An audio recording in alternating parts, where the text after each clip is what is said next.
Supreme court लगातार लगा रहा है एसबीआई को फटकार और एसबीआई कर रहा है सुप्रीम कोर्ट के आदेशों को दरकिनार।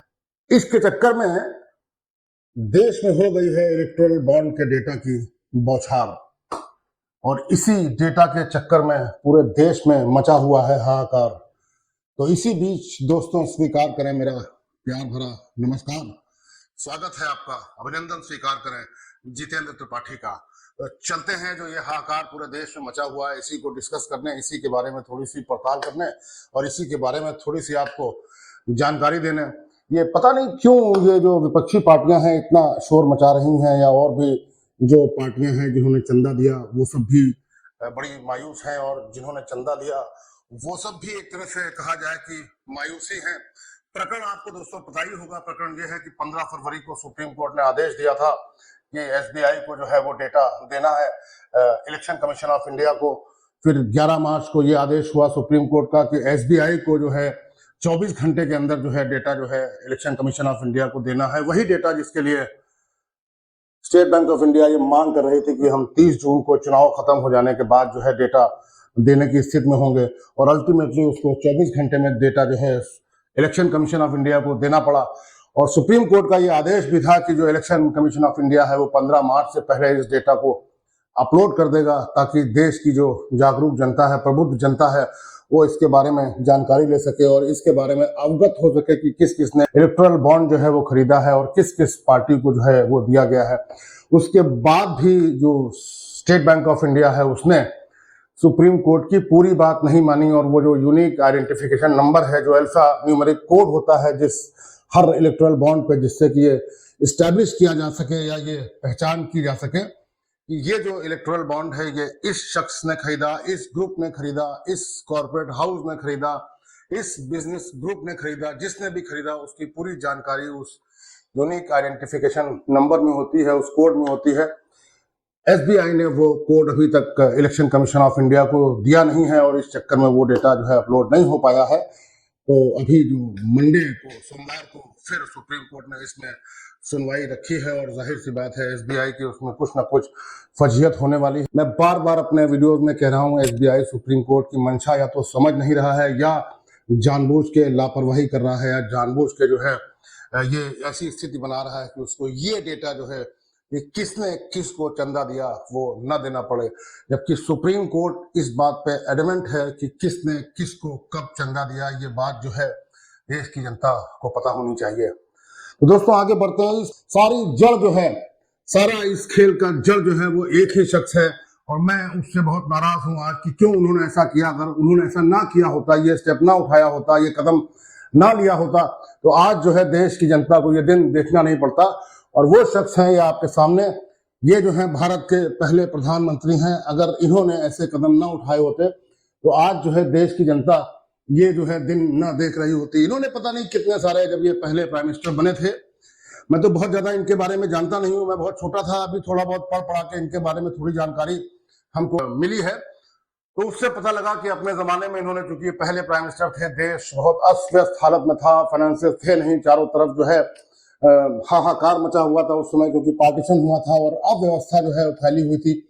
उसी में इन्होंने जो है आईएम्स बनाए, और उसी में इन्होंने आईआईटीज बनाए, और बहुत सारी ऐसी चीजें बनाई, स्टील प्लांट्स बनाए, और पता नहीं कितना जो भी ये कर सकते थे वो इन्होंने देश के लिए काम किया। इनको करना चाहिए नहीं था।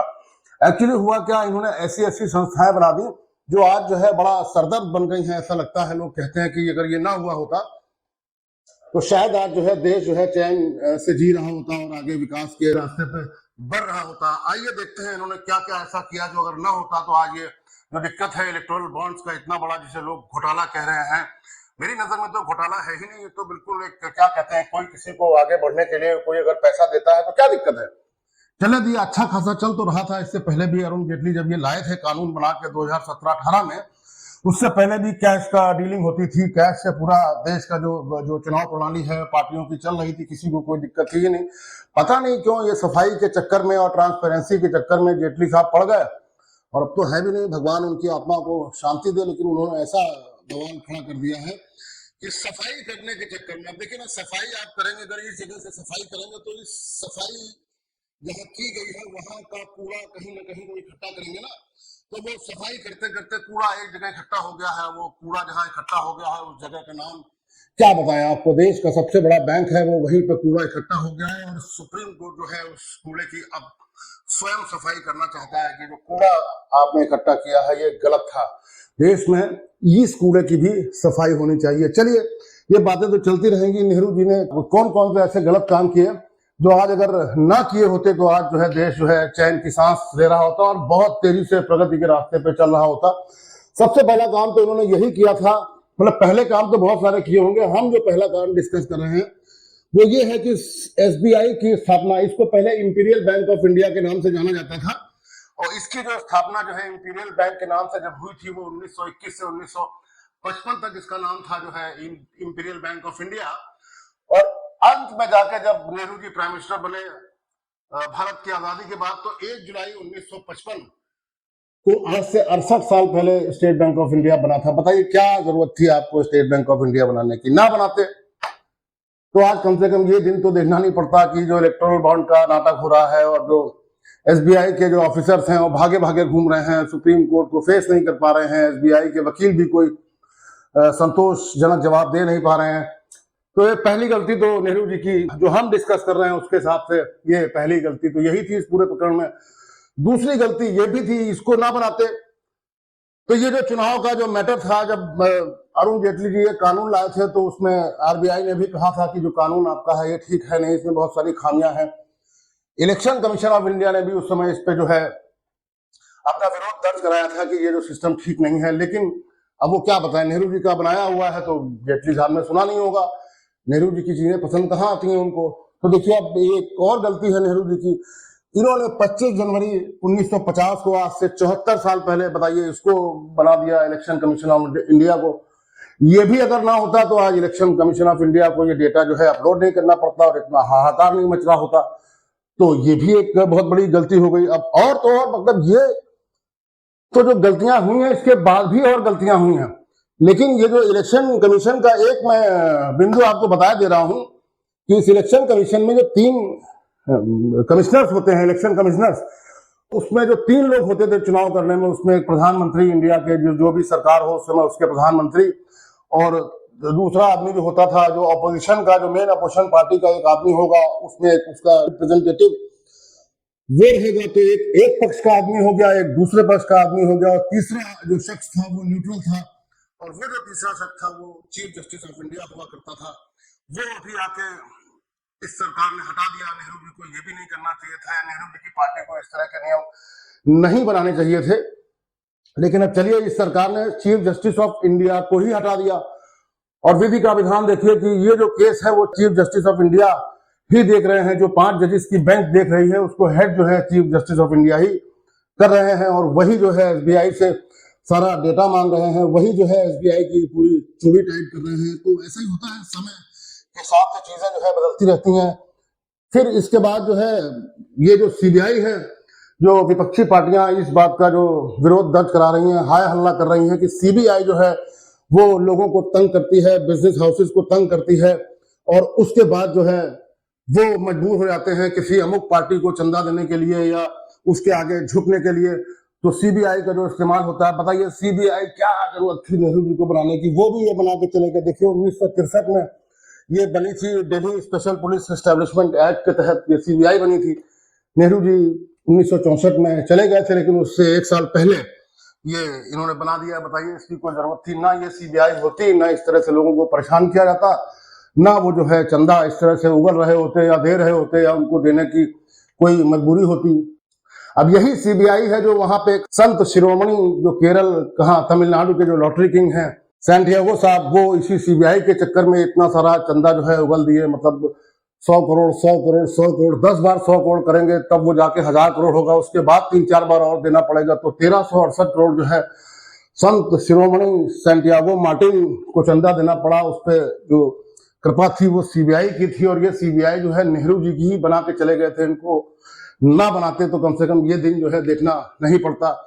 उसी तरह जो दूसरे हैं, जो रेड्डी ब्रदर्स, जो मेघा इंजीनियरिंग वाले हैं, है ना, वो राष्ट्र गौरव जो रेड्डी जी हैं और माननीय मेघा इंजीनियरिंग यानी इंफ्रास्ट्रक्चर लिमिटेड, उनको भी जो है सीबीआई और दूसरी जो इनका आर्म है केंद्र सरकार का, उनके आगे झुकना पड़ा और उनको भी जो है चंदा देना पड़ा। ऐसे जो है अपने जो वेदांता वाले हैं, वेदर्षि वेदांता, उनको भी जो है इनके आगे झुकना पड़ा, डरना पड़ा, है ना, और फिर चंदा जो है वो देना पड़ा, जो भी कहा गया। ऐसा विपक्षी पार्टियों का आरोप है। मेरा इसमें कुछ भी नहीं है, मैं तो फैक्ट जो है रख रहा हूँ। मेरा इसमें ना कोई अपना विचार है, ना कोई मेरा अपना आइडिया है। जो वो कह रहे हैं वो मैं फैक्ट आपके सामने ला रहा हूँ। एक और गलती कर गए नेहरू जी।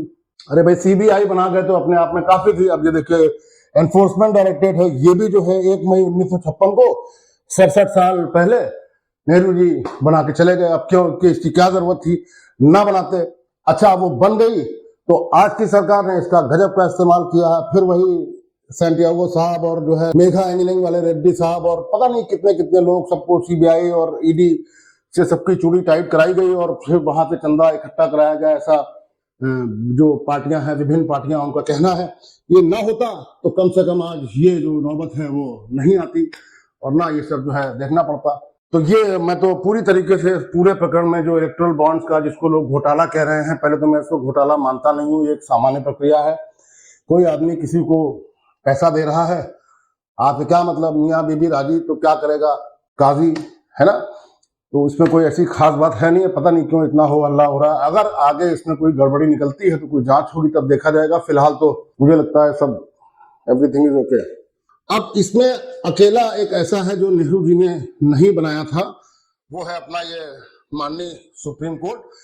मैं देखिए इस सब कार्यक्रम के जरिए थोड़ा थोड़ा जनरल नॉलेज भी आपको बताया दे रहा हूँ। ये चीजें आपको पता होनी चाहिए।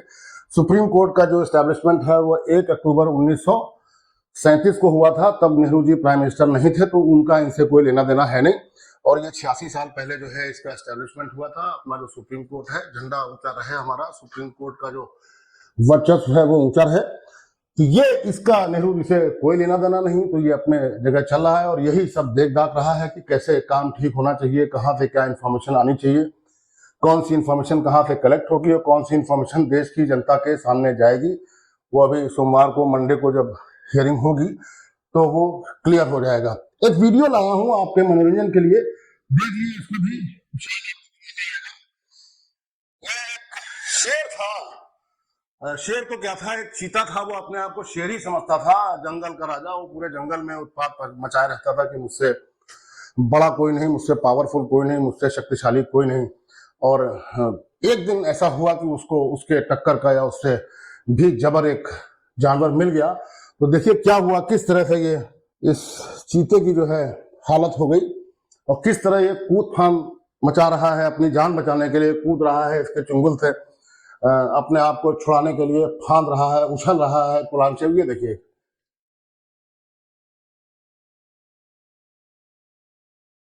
इसको इस बात का भ्रम था कि यही सब कुछ है, सबसे बड़ा यही है और ये जो कहेगा, ये जो सोचेगा, ये जो करेगा, वो दैट विल बी फाइनल। उसके आगे फिर कुछ है नहीं। लेकिन जब तक ये इसको बड़े साहब ये मिल गए तो इनकी हालत खराब हो गई। वो देखिए कैसे इनको लपेट लिया है, इनका दम जो है निकल जाएगा। ये कूद रहे हैं, फांद रहे हैं, इनका कुछ होना नहीं है। अब वो देखिए, वो बिल्कुल जकड़ लिया। अब वो बड़ा मुश्किल से कूद फांद पाएंगे और फिर उसकी जकड़ में आ जाएंगे। फिर ये फांद गए हैं और फिर उसकी जकड़ में अल्टीमेटली इनको आना ही आना है। तो आप सोच रहे होंगे कि ये वीडियो मैं क्यों दिखा रहा हूँ। देखिए, इस वीडियो का एसबीआई से और किसी भी चीज से कोई लेना देना है नहीं। मैं एआई से एक तस्वीर लाया और मैंने एक एआई को कमांड दिया। हमने कहा यार एक कोई ऐसी तस्वीर बनाओ जहाँ पे जो है डोनर्स बैठे हों, बेचारे जिन्होंने पैसा डोनेट किया हो, इनको पॉलिटिकल पार्टीज को, फिर वो पॉलिटिकल पार्टीज के जो पदाधिकारी हैं वो बैठे हों और फिर कोई ऐसा न्यायालय हो या ऐसा कोई शख्स हो जो उनके बीच में कोई न्याय की बात कर रहा हो। तो ये एआई ने ये निकाली है। ये जो है चंदा लेने वाले हैं, ये बेचारे सीधे साधे जो दिख रहे हैं आपको, भोले भाले जो जो इतना ग्रुप दिख रहा है, ये चंदा देने वाले हैं। जो फफड़ा रहा है ये शायद एसबीआई होगा, इसका कोई लेना देना नहीं, इसको हिसाब करना था। और ये तो क्या, ये तो जो भी है इनको तो मैं प्रणाम ही करता हूँ। तो एक तस्वीर अच्छी लगी, मैंने कहा मैं आपको दिखा दूं। तो दोस्तों, मुझे लगा एक छोटी सी जानकारी की जो सीबीआई की स्थापना कब हुई, ईडी की स्थापना कब हुई, इलेक्शन कमीशन ऑफ इंडिया कब स्थापित हुआ, स्टेट बैंक ऑफ इंडिया कब स्थापित हुआ, किसने स्थापित किया, ये सब मैंने आपको बता दिया है और ये सारी गलती जिस शख्स की है उससे भी मैंने आपका परिचय करा दिया है। फैसला आपके हाथ में है, गलती किसकी है, कौन गलत है कौन सही, ये आपको सोचना है। छोटा सा वीडियो था, मुझे उम्मीद है आपको पसंद आया होगा। अगर पसंद आया हो तो मेरे चैनल को सब्सक्राइब करें, लाइक करें, शेयर करें और अपने कमेंट भी दें कि ये वीडियो कैसा लगा आपको और इस बारे में आपकी क्या राय है। अपना ख्याल रखिएगा, शुभकामनाएं, नमस्कार।